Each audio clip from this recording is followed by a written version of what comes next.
Good morning সবাইকে। আজকে ব্লগটা নতুন জায়গা দিয়ে স্টার্ট করছি। আজকে রান্না দিয়ে স্টার্ট করছি। সকালবেলা উঠে স্নান হয়ে গেছে, ঠাকুরের পুজো হয়ে গেছে, রান্নাঘরে চলে এসেছি। এদিকে পোস্ত আর কাজু বাদাম বেটে রেখেছি, টক দই, পনিরটা জলে ভিজিয়ে রেখেছি, একটু তরকার ডাল ছিল সেটাকে প্রেসারে সিটি দিয়ে নিয়েছি, আর এই গোবিন্দভোগ চালটাকে একটু ভিজিয়ে রেখে দিয়েছি কেন আজকে পোলাও করব। আর এখানে আলু পোস্তটাও হয়ে যাচ্ছে, আর করছি হচ্ছে পটল চিংড়ি। তো চিংড়ি মাছ ছিল আর পটল ছিল কয়েকটা, তো ওর জন্যে মামুনকে বললাম পটল চিংড়িটা করে নিই। আর এদিকে পোলাও করব বলে পোলাওয়ে যাবতীয় যা কিছু লাগে সেটা মাখিয়ে নিয়েছি চালটার মধ্যে, গোবিন্দভোগ চালের মধ্যে, আর পনিরগুলো ভেজে নিচ্ছি। তো চিংড়ি মাছের ঝোলটা ততক্ষণে ফুটছে, আর একটু ফুটবে, জলটা শোকাবো, একটু কষা কষা টাইপের করব, একদম পাতলা ঝোল করব না, কেন বেশি পাতলা করলে না চিংড়ি পটলটা ভালো লাগে না খেতে।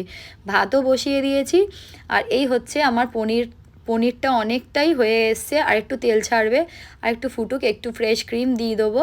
কেন আজকে পনির আর পোলাও করার কারণ হচ্ছে আজকে অভিরাজের এক বন্ধু আসছে, শিবার্গ। তো ভাতটাও হয়ে যাচ্ছে, অভিরাজের বন্ধুটা ভাত খাবে না, অভিরাজও ভাত খাবে না।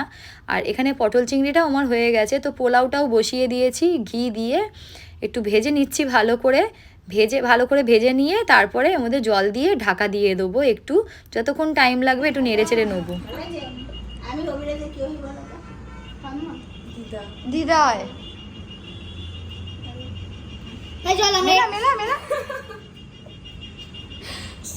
আমি ওর মাকে ফোন করলাম। এটা মায়ের নাম্বার? কাকিমার নাম্বার, আন্টি। ও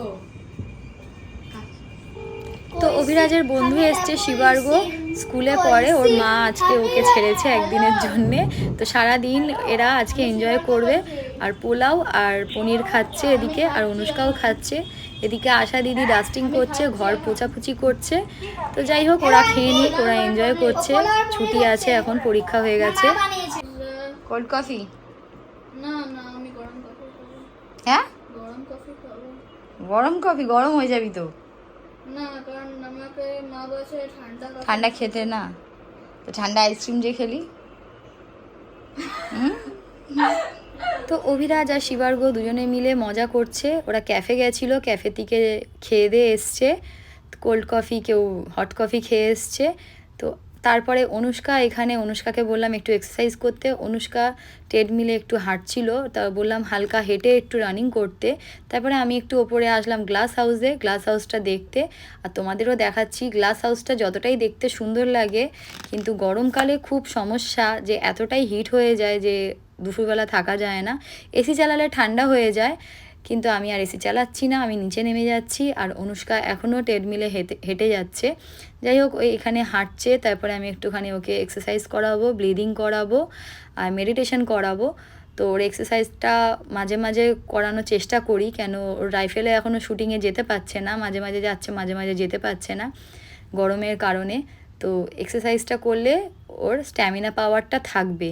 তো আজকে ব্লগটা এত অবধি রাখলাম, রাত্রিরে রুটি করে নিচ্ছি, তড়কা আমার করা আছে, আর ব্লগটা এত অবধি রাখলাম। Bye bye, good night.